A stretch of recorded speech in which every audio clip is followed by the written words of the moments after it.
All right, well, welcome everyone. Thank you so much for joining us tonight for tonight's installment of our Follow the River lecture series, sponsored by the Roundout Savings Bank and hosted by the Hudson River Maritime Museum. My name is Jack Lose, and I am the museum educator here at the Maritime Museum. And I'd just like to start off by saying a couple of thank yous. I would love to thank Leslie Drojak, is our intrepid museum volunteer. Give a little round of applause. She's always here helping out. She's the one who helped you checked in, and she's always a great help with these lectures. I'd also like to thank Zach Martin, our newly minted Director of Education. And round of applause. And also Lisa, our Executive Director, is here today, Lisa Klein. So we got big names here today, ladies and gentlemen. Well, before I begin, I just want to ask everyone to just take a moment, silence their cell phones. You know, we don't want to be rude or anything.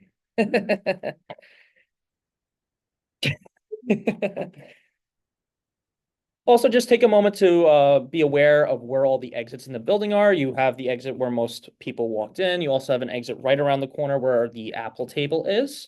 Also, take note where the bathrooms are. If you head back out of the classroom, turn left down that hallway. Bathrooms are going to be at the end of the hallway on the right. The Hudson River Maritime Museum is a 501c3 non-for-profit organization. We do not receive funds except from government, state, or federal periodic and competitive grants. We would also like to thank Roundout Savings Bank for their continued support of this lecture series. And we would like to thank all of you for your support of the museum. And thank you for coming out again.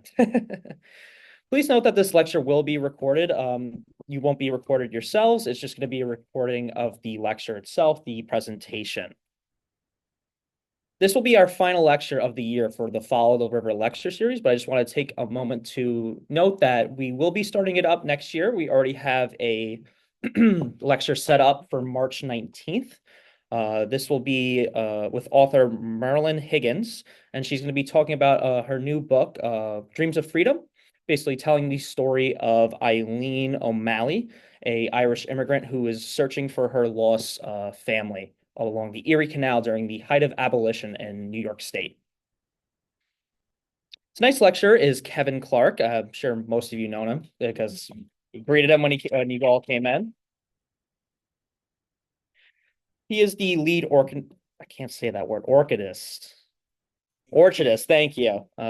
At Rose Hill Farm, located in Red Hook, New York, where he tends the land that bears apples, cherries, peaches, plums, apricots, blueberries, strawberries.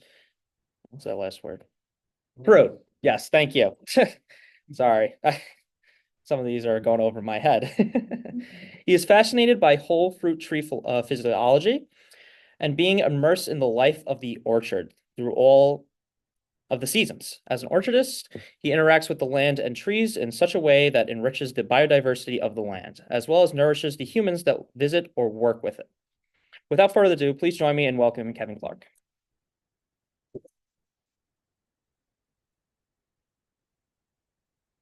That's all set. All right. Thank you, Jack. Thanks to the museum for having me. There's people that are more qualified than I to speak, but I do these apple tastings on the cruise lines that dock here last fall, and the director of the education, she was doing the cheese, and either Poochie or I were doing the apples, and she was like, "I got to get you on this lecture series. You got to give the lecture." And so then when we set the date in January, it sounded like a great idea. And now that it's like October, I'm really fried, and so we'll see how it goes. Well, anyways, I'm Kevin Clark from Rose Hill Farm, which is in Red Hook. Most of it, yeah, Rose Hill Farm. I'll give you a little background. 1798, it was established. It was in the same family for 6 generations, and then was purchased by another family at the end of 2015. I started there in 2017, fresh from Florida, knew nothing about any of this. Did animal husbandry in Florida, which is a real nightmare. But anyways, in some ways, yeah. So Max, um, yeah, and I will say, like, I knew I wanted to work with food outside. I have a hard time being inside for too long. And I visited the orchard for an interview, and I was like, it was a little far from the house, but I was like, place is so beautiful. And it was really confusing the first year because there was a manager there at the time, and we were always bouncing around. And maybe you'll see some of this tonight is where apples, blueberries, cherries, plums, apricots, etc. And it always felt like one day we're doing something in the blueberries, and the next day we're doing something in the apples, and then next day we're back in the blueberries, peaches, cherries, and none of it made sense to me. And I know it was in August that year, 2017, he came down the hill and he's like, here, try this. It's not ripe yet. And it was a polo red apple. And I put it in my mouth and I said, this is one of the best things I've ever put in my mouth. And he was like, it's not even a good apple and it's not ripe. And I was like, all right. It really was one of the best things I'd ever put in my mouth. I still stand by that. And even though we top worked most of the Paulo Reds still came back and we kept some and eat them every year. But yeah, I think as I look back on it subconsciously, I was like, if that's your mundane, boring apple, give it all to me. So like I want to see everything you got. And when I started at Rose Hill, we had like 27 different varieties, and now we're up to 190. Um, and you know, in the spring, I was like, that's got to take a break. But then it's like all this year, it's like talk to somebody in Maine and he's like, I got this scion from these old French apples. You gotta have them. And I'm like, all right, just send them, we'll graft them. And I'm really veering off here. But anyways, I would like to thank a lot of the Bush Squad, the original Bush Squad members from Rose Hill. Eternally grateful. And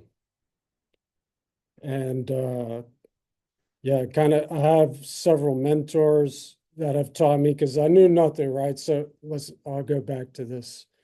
So 2017, the manager left. And then I'm like the last man standing, and the owners are like, oh, you can do this, right? And I was like, I don't know what just happened.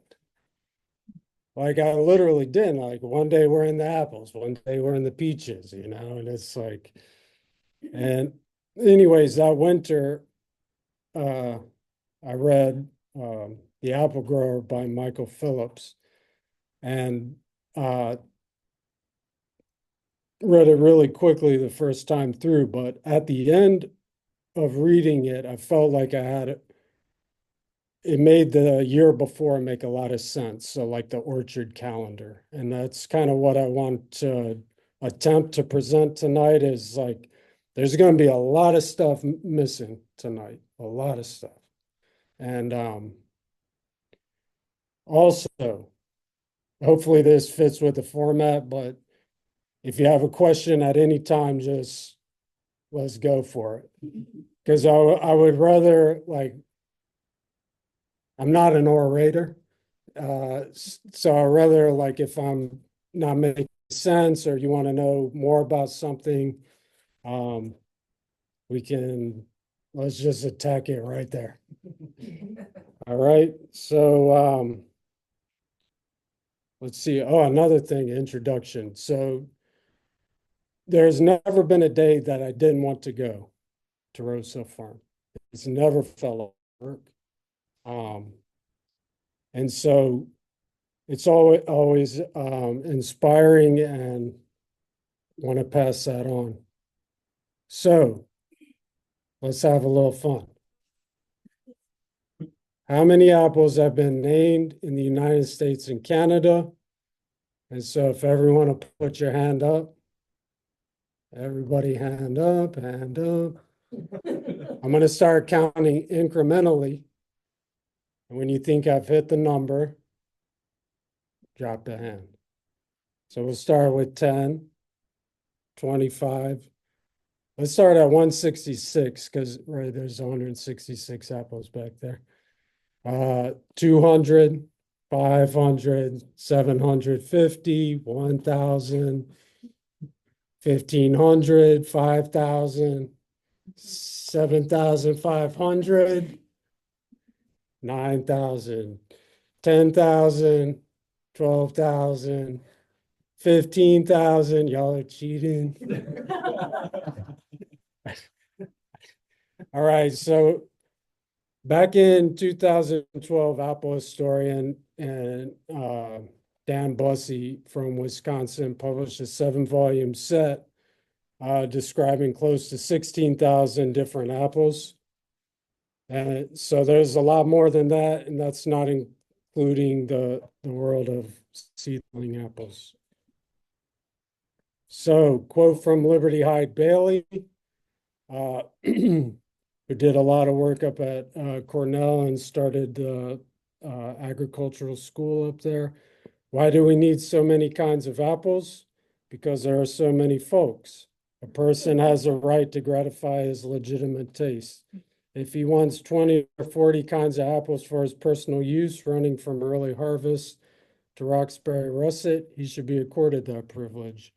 There is merit in variety itself. It provides more contact with life and leads away from uniformity and monotony.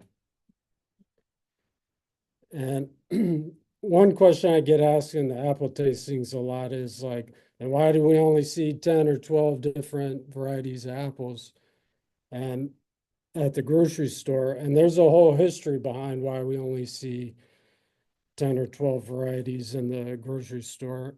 I kind of just cheat and just say it's all a racket. But right, so let's pose the question, what is an orchard? It's an intentional planting of fruit, excluding citrus or nut trees. And so let's see if we can do this. There's multiple places, things in the world where culture and nature intersect. But the orchard is where it's like the epitome of where culture and nature intersect. And it's where like humans come together.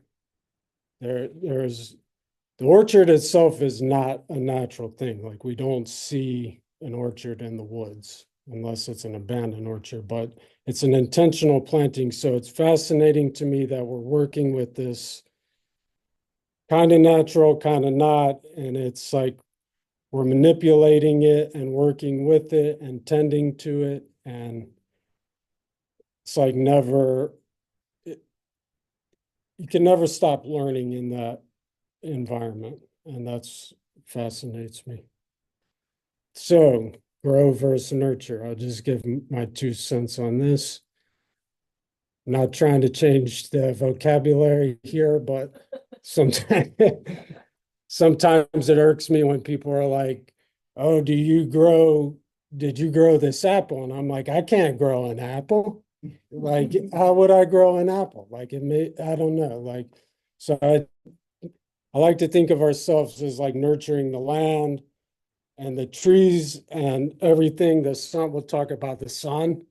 Like all of this stuff is shaping the fruit. Not me. I'm kind of like just the admirer that gets to see the fruit. And sometimes I joke that I forget that there's going to be fruit on the tree because I get enamored with the other work. And then it's like, whoa, there's fruit there. All right. So we'll go talk a little philosophy on orcharding. And so I think like we could talk about Felco and all these different saws and like the tools and your sprayer and tractors and all that. But there's some foundational things like as an orchardist that I often forget, but I have to come back to like what's really important. So one is like this state of humility and always open-minded. And I've seen it firsthand in a concrete way of being cocky and arrogant, and then you're picking brown rot off the trees. And I've seen that before. Keen observational skills. One of my mentors, I was asking him how he learned so much a few years ago, and he's like, you just have to pay attention and like develop observation skills. So then while we're working, it's attention to detail, willingness to work with intention, and respect and reverence for the orchard and others. And then the endurance is like the working in an orchard is no joke. And I can't wait till December.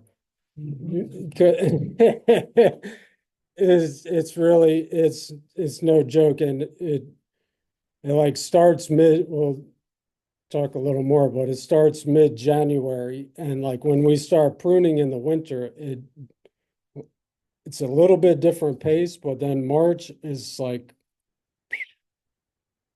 and you're just still going, and you think you've had enough, and then October hits, and then it's like really wild. And then you're doing a lecture at the Maritime Museum. And so then, like, sometimes I think about these metaphysical things like joyfulness, kindness, peace, where like all the trees, the land, it all feels that from us. And so it's like while we're working with the land, we have to be very aware of our state. So the main driver is photosynthesis. So just to refresh all of our memory, light energy is captured and used to convert water, carbon dioxide, and minerals into oxygen and energy-rich organic compounds. So without photosynthesis, none of this works. No leaves, no understory, no grass, no fruit buds, nothing. We have to have photosynthesis. And I'll tell on myself a little bit. Back in 2018, we attempted, well, we didn't attempt. We took the orchard off all synthetic materials and attempt to have an organic orchard. And one of the first things that happened was cedar apple rust hit the block of Gala and Fuji, and there wasn't one leaf on the trees. And but there were like tiny fruits on there, and I was like, well, it didn't get the fruits. We still got fruit, right? And they actually rebounded with leaves, and it was semi-okay, but it was like this lesson, that very concrete lesson, that we have to have healthy leaves. So where are we at now?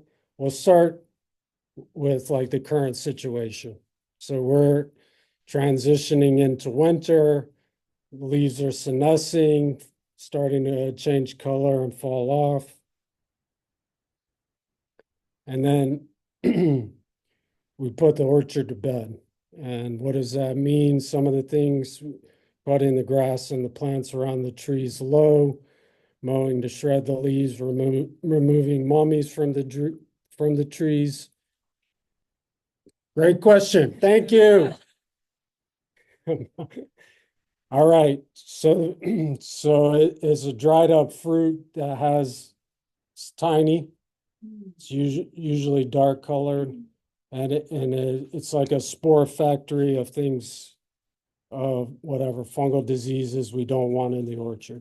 So by removing that from the trees, it's less inoculum in the orchard. Any more questions, comments, or concerns? All right, Rami. Haven't. Oh, sorry. How many total trees are you doing this to? It just depends. This is like ideal. This is like Gets checked for these mummies? in an ideal world. Yeah.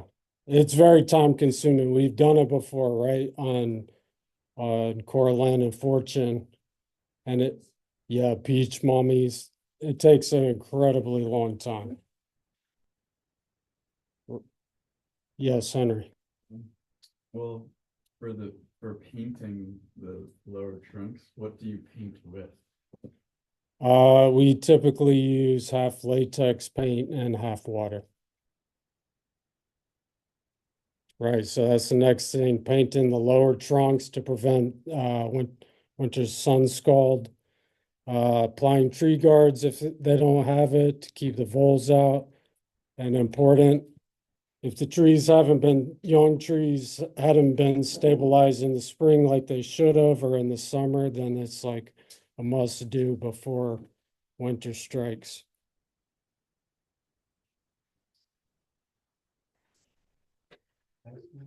Question number 2, Grammy.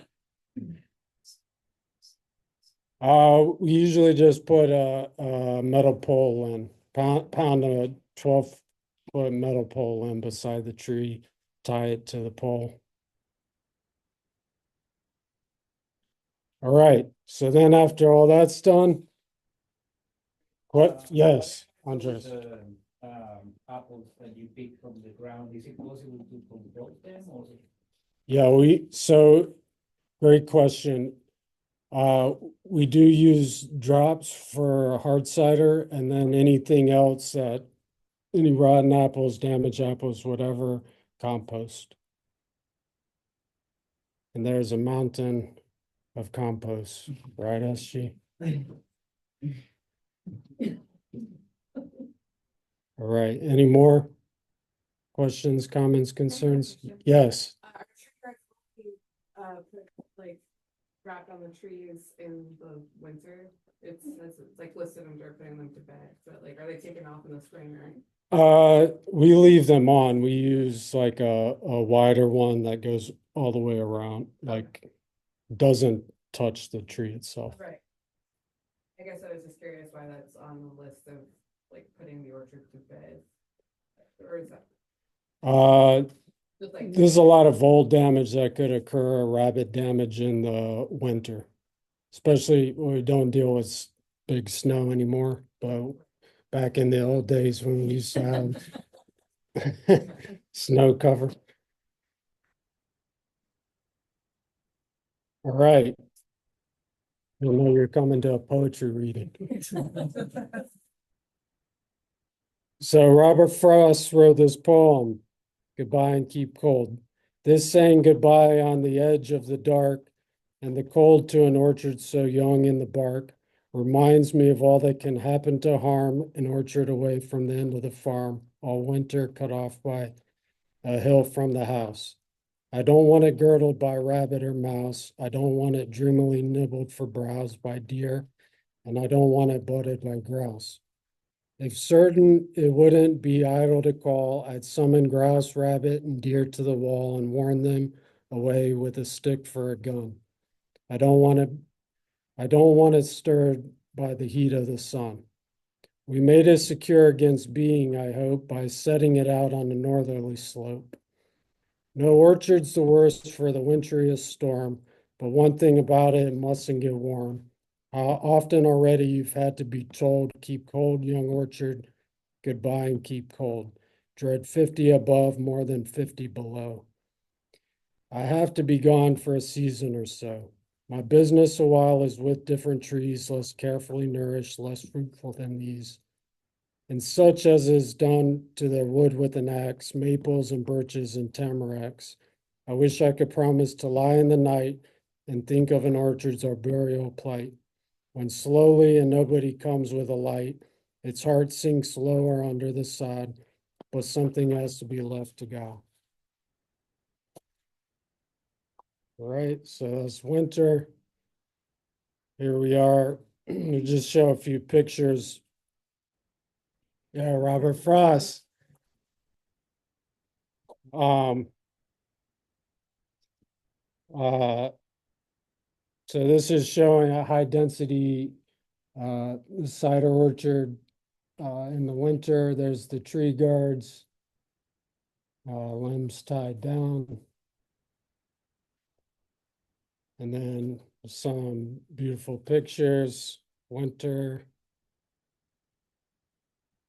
So dormancy, there are stages of dormancy and somewhat debated in the literature about the terminology, but so we're kind of now in the onset of rest, like we're getting there.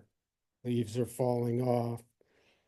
Then there's endodormancy, which is kind of what we think of, like when we usually think of dormancy, all right, let's see. Each variety has like a different amount of chilling units per that variety, but let's call it 1200. After that, it still looks dormant maybe, but then it's in eco-dormancy. And then, so that means you want to hope to hell it stays cool, because when it warms up, it's going to start moving. The sap will start flowing. And what was it last year? I remember the last week in January, I was up on top of the hill and it was really warm. And then I saw the peach buds were already like starting to turn silvery. And I was like, that, I don't know, I'm really forgetful. So I was like, that doesn't seem right. And this, February 2nd and 3rd, we had negative temperatures and it killed all those buds because that already started moving to a certain degree. Yes,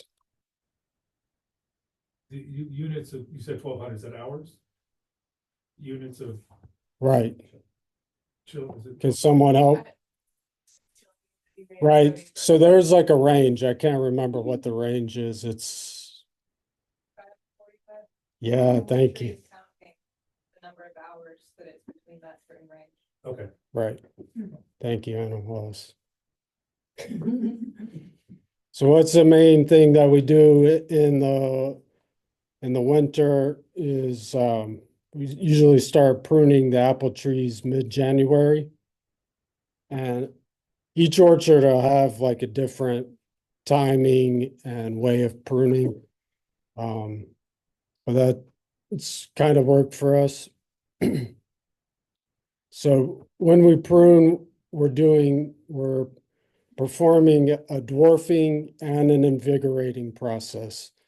So we're cutting things off, shaping the tree.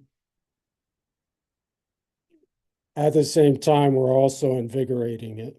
So I was hoping to have an image of this, but that's this winter's project. Is like, so in the winter, the carbohydrates and the nutrients are going down below ground. And there's still movement in the tree, but it's subtle. And then in the spring, when sap starts flowing, comes back up. So the pruning that you did in the winter, you'll see the effects once it starts pushing out. So that it's invigorating in that way. So one of the main things in pruning is that we're removing dead, broken, or diseased wood. Dead, diseased, down.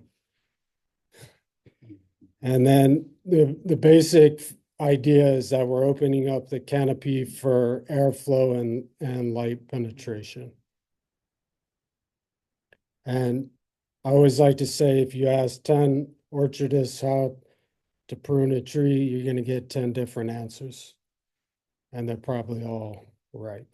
So I like when I teach pruning, it's like teach some basic concepts and, all figure it out together. Questions, comments, concerns? All right. So this is pruning. I like to go ahead. Everybody, oh yeah. For the spider block at Rose Hill, are those apple trees pruned differently than the ones for like you pick eating apples? Great question. Thank you. Yes. Yeah, we prune them a little differently. Like we'll put more renewal cuts on them. So we'll take out like big limbs, so they'll shoot out. Off the cider one. Yeah. Why? Why? You want to keep like new wood coming out, take off old wood. It's a smaller system. Smaller trees. Yes. A basic orchard question. You have an orchard that looks like this, which is the kind of orchard that, I would think of as a childhood orchard. But then there are other ones that look like they're held up by wire in a straight line and they're very narrow. Is that done for production reasons, for fruiting reasons? What is the difference? All the above. So that what I was talking about, like the cider block that Ali was talking about, it's planted high density on smaller rootstocks and the trellis is to support them. And you get better light and air penetration through a high density than the bigger trees. They're smaller, they're easier to work with than the bigger trees. And that's beneficial for some apples as opposed to others, or is that, for, It's probably benefits any apple. I would think, no matter what the variety is. Yes, Is that what you're talking about? Is that like a espaliering a fruit tree? it kind of looks like it, but it's not technically espalier, but sometimes it looks like that. And then this is, a lot of times we'll go through with the chainsaw and make the bigger cuts, and then that's OG Bush Squad coming through with the fine cuts. This is kind of what the orchard looks like post pruning. You got a lot of limbs and in the row. So I don't know if you're able to see this. This was, can kind of see it. It's a before and after Shizuka tree. So you see fair bit got removed. And then this is some stone fruit pruning. So the timing on stone fruit pruning differs a little than apples. We do the apples and then typically prune the stone fruit when it's in bloom. And most of the time we've pruned the cherries after harvest. And another fun winter project is scion wood collection. And scion wood is 1 year wood off of a variety. And then there's a lot of reasons for doing this, grafting for yourself, sending it across the country to your friends. Well, All right. just one more pruning question. When you pruning, you're using a chainsaw for the larger stuff on a stick or whatever. But then when you're doing the finer stuff, are you doing those with loppers? Yeah, we typically use like loppers like this and then hand secators and then pocket saws. You know, And then, for, as far as grafting goes, is it scion wood, like you can only use scion wood, or is, or is scion wood preferred? is preferred. Yeah. Because, Mm.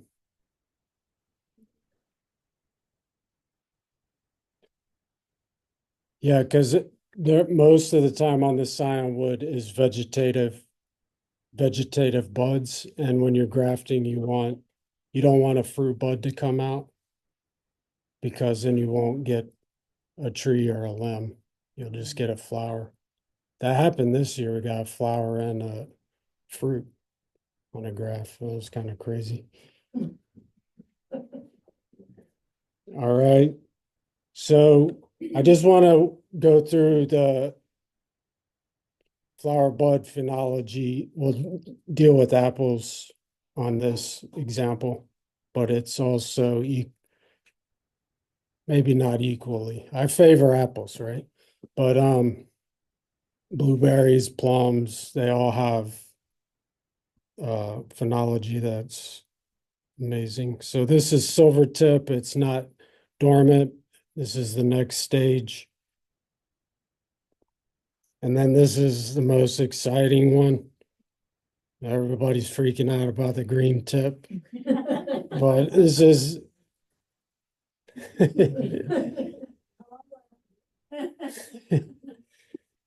whoa.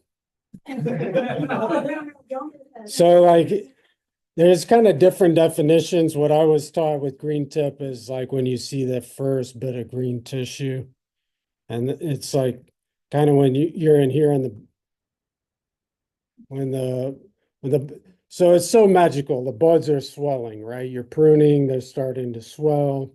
And then you get silver tip and you're like, when's the green tip come in? And then, whoa, then you're like, there it is. And then it moves on to 1/2 inch green and characterized by the mouse ears. And then you get tight cluster when the leaves unfurl. And these are some silhouettes. I really love the tight cluster. I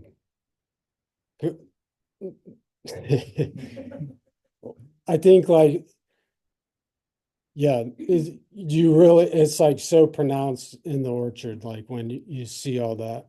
It's like, if you haven't already noticed that these buds are going to town, like you really see it in the tight cluster. And then we get to pink, king bloom, full bloom. Who's that? Matt Kaminsky, my dear friend. Yeah, he's nice. And then petal fall. And then fruit set. I didn't initially when Carrie and I were talking about this, I wanted to talk about insects and fungal and bacterial stuff, but we're already don't have time for that. Be here all night. Be here all night.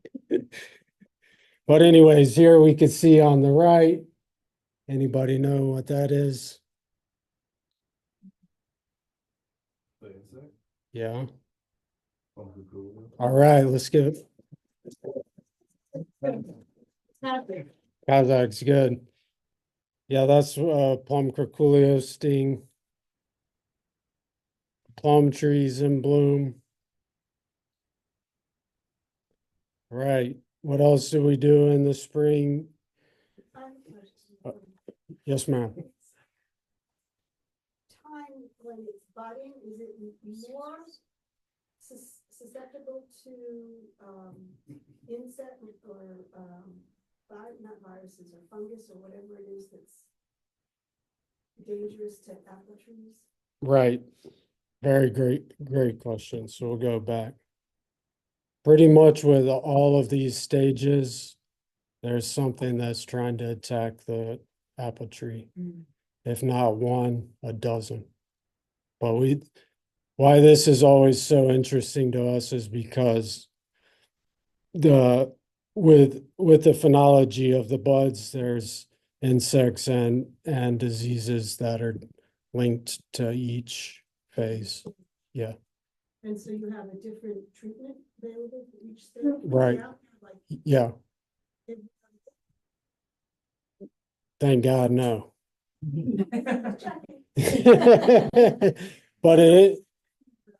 But yeah, the spraying during this time is much more intensive. Yeah.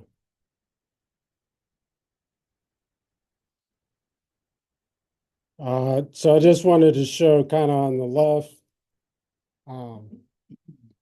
it is prepping the ground for planting and trying to mark it so you can get a straight line.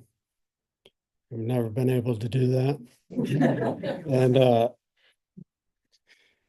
so in the past, when we've planted large numbers of trees at one time, we've used this amazing piece of equipment on the right, which is like a makeshift tree planter made by Chuck and Mead and Dave Fraley. And it served us well, but it doesn't really push the soil back. So then we're all raking it all back in, and it's a lot of work, but I guess. And this is planting trees. The last couple years, we just planted, 100 or whatever, 150 each year, and didn't use the tree planter and just did it by hand. And it was a lot of fun and a lot more enjoyable than the tree planter. All right, so also in the spring, wanted to show some pictures of top working. So on the left, see the sticks on top of the tree there. So what you didn't see is the full-size tree, and then we topped it off, cut it off maybe around waist height. Then we have the scion wood that's cut to expose the cambium. It's good, yeah. And then on this particular type of grafting, we're cutting wedges into the bark and then inserting the pieces of scion wood to align with the cambium of the mother tree. Yes, Hank. Will you cut, or will you do this with a mother tree when it gets to a specific age? Is there like a marker that when you kind of decide to do that, or is it? So we've been doing it on trees that we have too many of a variety. Like we don't need hundreds of gala trees. And this specific one, Red Delicious, we had too many Red Delicious, so now we put some else on there.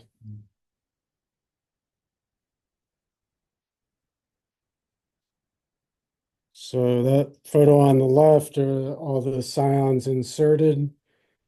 Oh, jumping ahead. Then we wrap electrical tape to keep it tight and then seal it up. And then, so the thing that still every year we do some top working, and the first year we did it with Matt Kaminsky, and so we did it, and then when a couple of rows look like that on the right, it looks really crazy. And so all this was new to me, and I was like, what do we do now? And he's like, just wait and see what happens. And did we wait and see what happens? Like it's insane what happens, right? You have these sticks that have two buds on them, they look dead, and then they start swelling and breaking bud, and shooting up. But I often think of like, right, so even on that whole tree there, all we need is one bud to have another tree. And to think of the potential in one bud is like fruit for a generation, you know? It's crazy. There he is again on the left. But so this is after 1 year of top working. You can see the growth on Red Delicious, best mother trees around. And we're kind of playing around with tying the four together and letting them fuse together. And then on the right is an example again of 1 year graphs. All right. The most fun thing in the orchard, thinning of the fruits. Persons complain that the thinning of fruit is expensive and laborious. Again, this is Liberty High Bailey, real orchard wizard. And this is true, but it is a fair question whether there is anything worth the having of which the same may not be said. Because when you're out there thinning the fruit, so one, all right, let's back up. There's chemical thinning and then there's hand thinning. And chemical thinning is done with different plant growth regulators.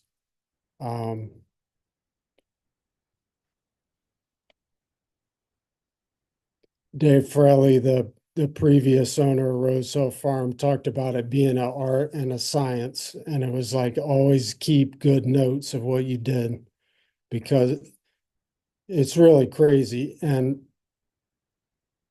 there's a potential for over thinning or under thinning or whatever. And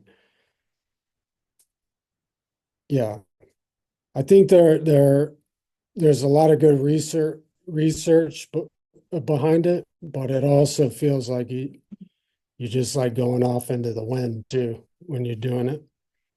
So say you don't want a chemical thin, then you're hand thinning it all, or you didn't chemical thin enough, then you're hand thinning. So here's some pictures of fruitlets. They typically usually think of them growing 1 millimeter per day. Something like that. There's some more fruitlets. There's some, Can you explain why you're thinning? yes. So this is why I included these two photos. Thank you for saying that because I was going to jump over them. So say in either of those, if all of those fruits tried to become a big Shizuka apple, there's a good chance that limb's going to be broken from the weight of the fruit quality. You want less fruit on there, you'll have bigger and better fruit. Did I answer that adequately? Okay. So just to follow up on that, if you have a whole cluster of flowers, potentially each one of those would be an apple and you don't want all of those. How many would you want in that cluster? Typically one. But it also depends how many are on the whole tree or what have you. Or if you go, let's go back to King Bloom, that's typically the one that we want. That's how you pick the first one? Is it the first one that blooms? That's the king, yeah, the one in the center. The king because it's in the middle? Or is it a king because it opens first? This is a great question. Yes. Yeah. Yeah. It's gonna be a game. Yeah. So what happens if the one in the middle doesn't open first, the prince? Yeah. This is great. The king is in the center, says Google. Thank you, Google. So then, wait, are you pulling the buds around it or? So typically, all right, so like if we're hand thinning, you're doing it when they're 18 millimeters or above, and you can either peel them off or pop them off. Buds are like. Fruit. Yeah, it's the fruit that you're thinning off. You could go around and cut the flowers too.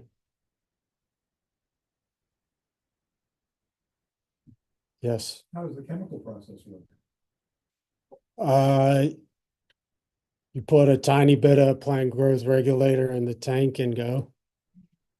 And How does it know which ones they came? Or how does it? yeah, So it can take, it can take the hit. In most varieties, different varieties, you get that. But once It's it's, not, it's not perfect. It's Yeah. not perfect. You just said it's kind of a black box. You do it in the wind. right. So some of them work differently, but let's just, like one of them in AA, you're like putting it's causing the tree to have a little bit of stress and cut off a little photosynthesis for a short period. And in that time, it's dropping the weaker fruit, theoretically.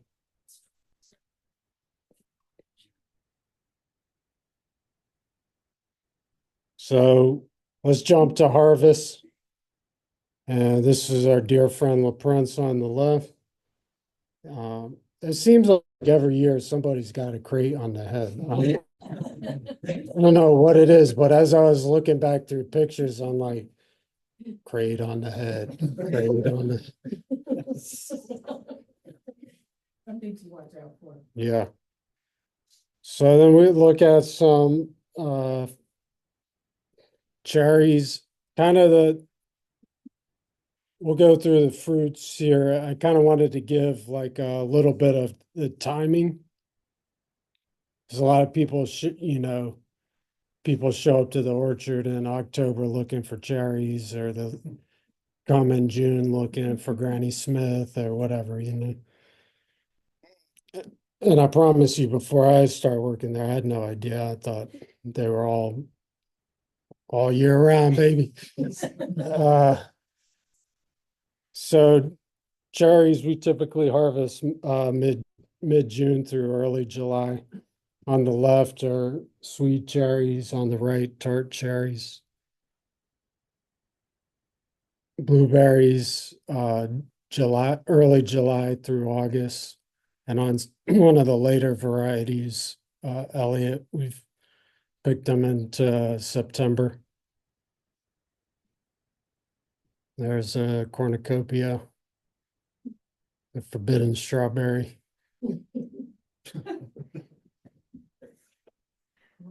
And apricots, if you're ever lucky, one in every 4 or 5 years, get an apricot crop. It's really amazing. And but depending on the variety, sometime in July.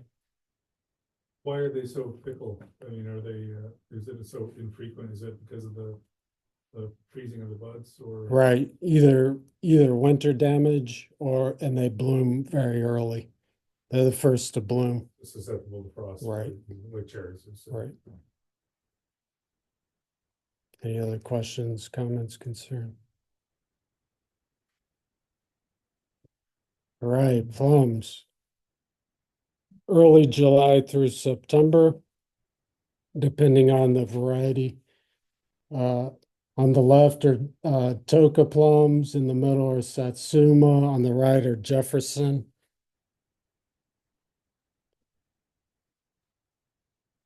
On the left, early golden. And then the other two are rosy gauge, which they're really beautiful. And then Long John, Ovanaya, and then President. That's the latest one that we harvested this year, in mid-September. And then in that is peaches. So sometime in July, mid-July, late July, depending on the variety, through mid-September. And let's go back to photosynthesis, huh? All right. So last couple years, we had real issue with bacterial leaf spot on the peaches, and it really disrupts kind of the whole flow of the harvest. Well, you can see it a little bit on the left there where the holes in the leaves. So you can kind of picture that the leaves aren't functioning properly. We still had peaches. And then I just wanted to talk briefly about, so we'll talk about apples, but like how do we know that the apple's ripe? So for most of the varieties, we do some sort of harvest maturity testing. So we cut the apples along the equator and then stain it with the iodine solution. And there's different patterns, but generally, like the ones on the right, the core penduplat,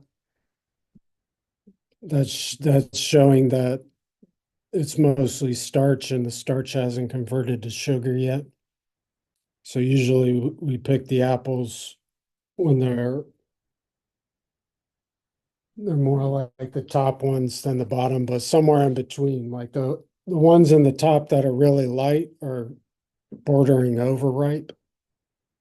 But you can see there's a asynchronous ripening.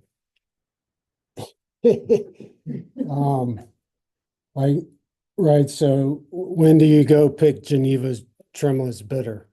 One's overripe or really ripe, and one's like kind of there, and it's always like putting a puzzle together.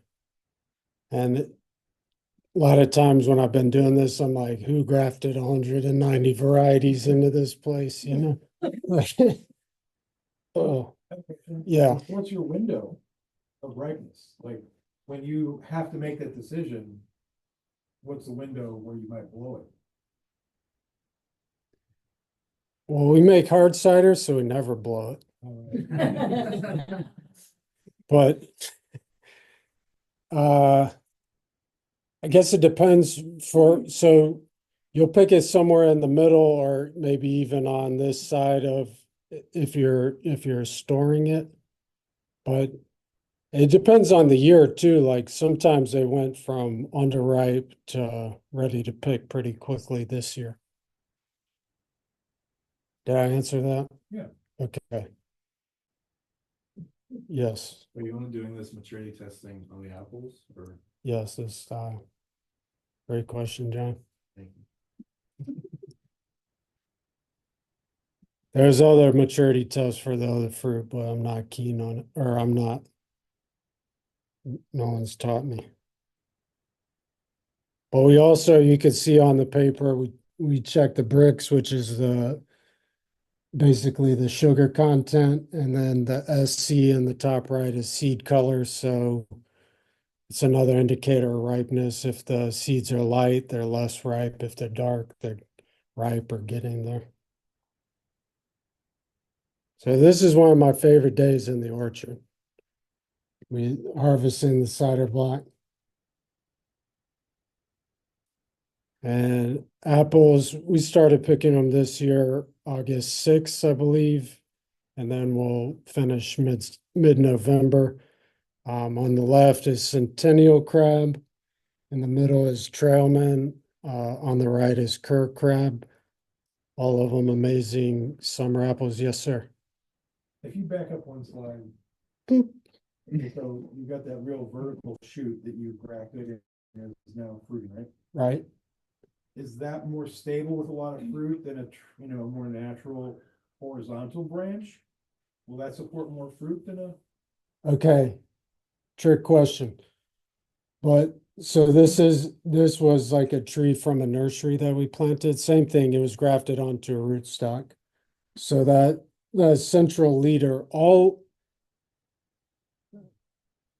running horizontally, there's 5 wires. So the whole tree is supported on the wire. The limbs going down as well as the central leader, and that one has also a stake on it.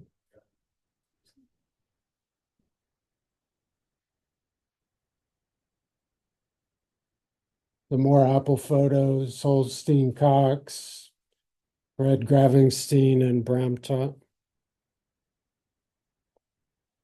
That's interesting on the left, the drops. Some varieties and in some seasons, there's a lot more drops than other varieties. Grimes Golden, the one on the left there, tends to drop a lot. Then King Davis, so beautiful in the middle. Piel de Sapa on the right. And this is just a nice photo. I like. So cute. This one. Who were they? What's that? Who were the birds? I don't know. You're the bird guy. You're the resident ornithologist. And thank you for coming. These are the apricot buds on the left. So not only the fruit beautiful, but I think the pushing, yeah. You know, when just jumping back to grafting, when you are taking those old, I think you said they were delicious, and then you're grafting cyanwood or skywood onto the. If you're not doing that, if you're planting trees, you're planting trees that are, is it a grafted onto a rootstock of something else, and where do those rootstocks come from? Yes, it's grafted onto rootstock. And the rootstocks typically come from nurseries that raise the rootstocks. So do they trying to understand how Okay.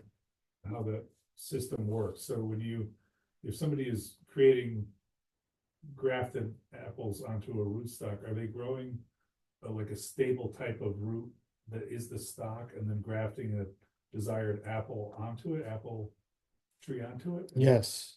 And so the roots, are they grown up into a tree and then cut off and then grafted? Is that what they do?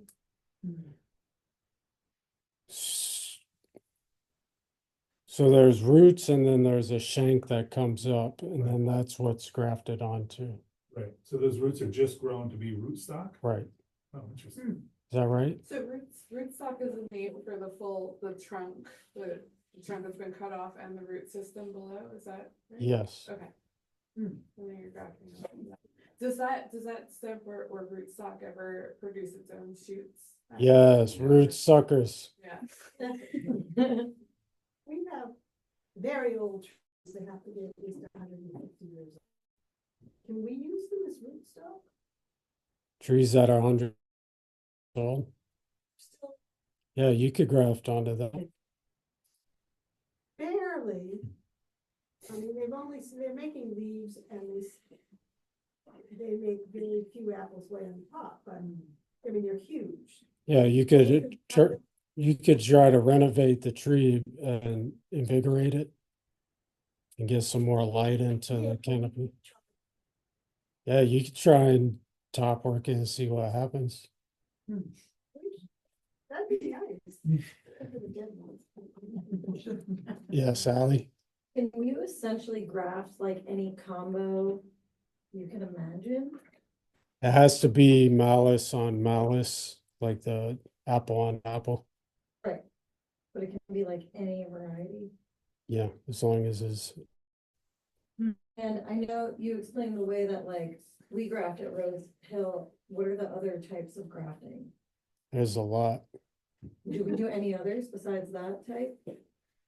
Yeah, we pop Z grafts in places. What graft? Z graft, What does that look like? like a Z. Yeah, I wish I had a picture of it. I've got pictures or Google Z graph. Yes, sir. So if you're going in and you're whacking off waist height, and Sure. you're gonna put, half a dozen scions around. After some growth, do you pick a horse and get rid of the rest of the half a dozen, or do you let them all do their thing? Right. That's a great question. So we've done it a few ways, kind of through experience. We used to let them all grow up, and then we ended up with like 4 trees. So that didn't really make sense. 4 trees with only outside branches. So what we typically do now is after year one, we let them all grow up. That picture I did show where we're experimenting with tying them all together. But typically what we'll do is we'll pick one as like the central leader as the main tree and then cut all the others to lateral branches. How did that experiment turn out? Did they all morph together and does that? Only create, time will tell, Hank. um, Still underway. Yeah, they'll fuse together. Yeah. Whether it was smart to do, it'll happen. Questions? Going, yes. So, the incredible display of apples out there, Yeah. they have, the provenance of where they came from. Some are unknown, some are chance seedlings. Right. Can you talk about that? Sure. So apples are hyper heterozygous, meaning that if you plant an apple seed, you're guaranteed not to get the variety that you planted. It's a totally different variety. So all that grafting is how we ensure we get a row of whatever Empire, 250 acres of Honeycrisp. Yeah, Crimson Crisp, Luda Crisp. So like the chant seedlings would just be something that came up like on the side of the road or on the forest. If you're free on Friday, there's a pomological exhibition over in Massachusetts that our friend Matt Kaminsky hosts, but there'll be apple seedlings from all over the country that people have favored and for one reason or another. And you can go and taste them all and judge them. And So it would be possible to like walk into the woods of the old homestead area or wherever, like in the Conks here, and find an apple tree that could be an apple tree that doesn't exist anywhere else. absolutely, Wow, it's amazing, right? mind blowing, yeah. Yeah. Okay, follow up to that is, I ask a lot of questions, I apologize. So you have other apples out there that are like a west wind spitter or spitter or whatever it is. And so are those varieties that Fabio and his crew created across, or how did that work? That one was actually one that came up on the edge of the woods. Really? And it's such a good apple. And so they just named it? Yeah, west wind, it's bitter. But I mean, if you like relatively bitter apples, it's very edible too. But it's like a quintessential amazing bittersweet apple that just boop, came up on the edge of the forest. With so many apples, how would you know one is unique? How would is there any way to? So depending on the age of the tree, you will look for if there's a graft union. And if there's no graft union visible, then it's probably a seedling. So if you wanted to create a new apple, how is that done? Is that done at the seed level, or is that done on the? Both. So like in a breeding program, whether it's at like a home or at a university, Yeah. take pollen from one parent put it with the pollen of the other, encapsulate it so it doesn't get mixed up, and then you have that. Yes, So if you get some tree out living by itself out in the woods, yes. and it's like a totally unique thing, that's what happened out there. It was pollinated by fluke by something down the road and just turned into its own unique thing. Right, yeah, seed came up. Oh, Um. Yes, just jump to pollination. If you have two Asopus Spitzbergs, do you need a different tree to pollinate that, or should they? Yeah, most apples need pollen from another variety that's Any other compatible, right? As blooming at the same time, generally.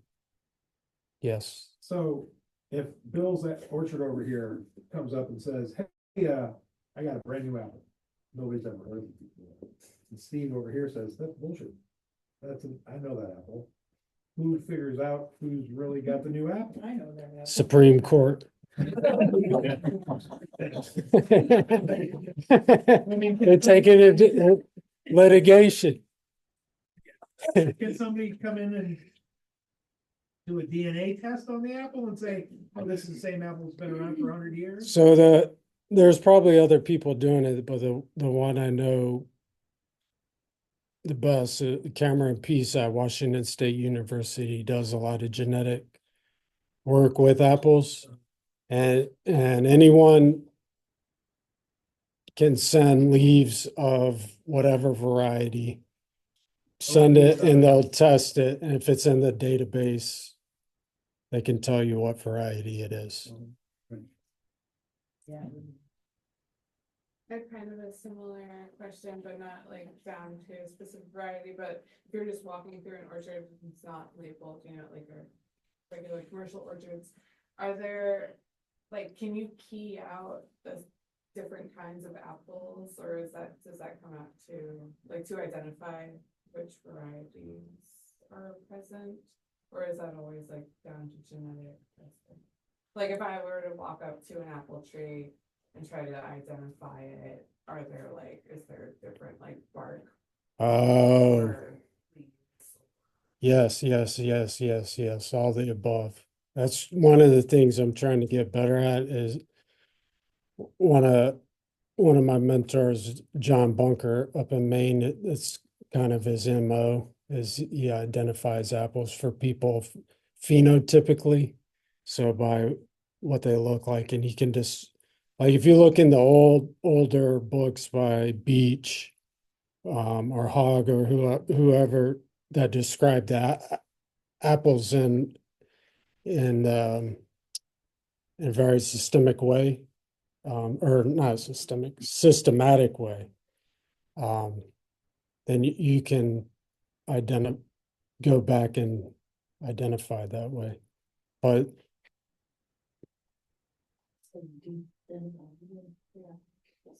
it's going to be hard to see, but some of the ways, so like each apple has like a different stem and how the stem comes out of the apple, and the calyx end's different, and the lenticels and the skin and what have you. So yeah, yes, Grammy. By looking at the tree, is that kind of what you were saying? Could you look at the tree and say, oh, this is a. Oh, the tree itself. Yeah, if the fruit is. Yes. In some, I think it gets harder then, but Yeah. some varieties have characteristic ways of growing.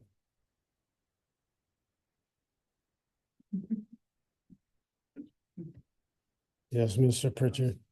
I know I said I want to ask more questions, but this is maybe on a more personal level for anybody who is like into orcharding or maybe aspiring to be an orchardist. Through the emotional roller coaster and the like everyday of being in the rain, the cold, the sun, the heat, what drives you? Like, what's your motivating factor? What do you wake up, like, what keeps you waking up every single day and doing what you do so amazingly? Thank you for the kind words, man. There is like, so I was like trying to describe at the beginning of the tapestry of what the orchard is.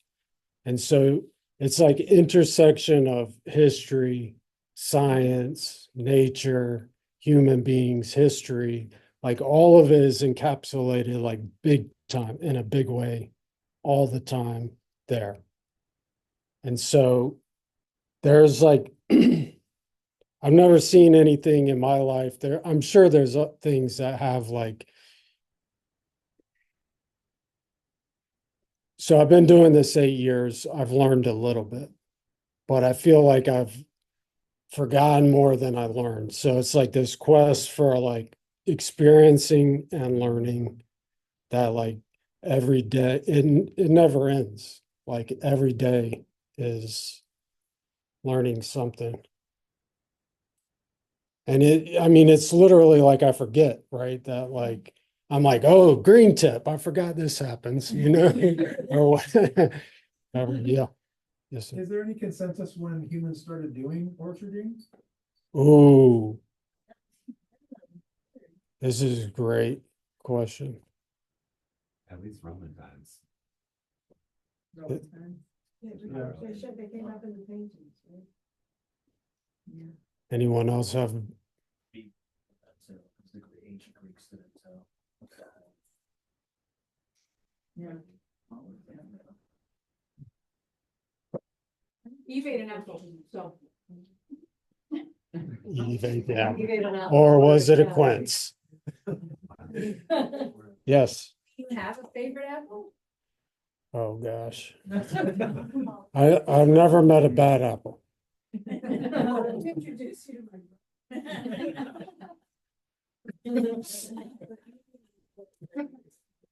So you, I guess so, yeah, yeah. tasting apples, we were talking about Montgomery Place, another place where you can taste apples and there are certain tastes and desires that people want for eating apples. What is different about cider apples? What are you looking for? Because a lot of apples, I wouldn't imagine like a Honeycrisp is great for cider, but maybe it is. What are you looking for? What do people look for in apples for cider? Depending on the cider maker will favor certain profiles, but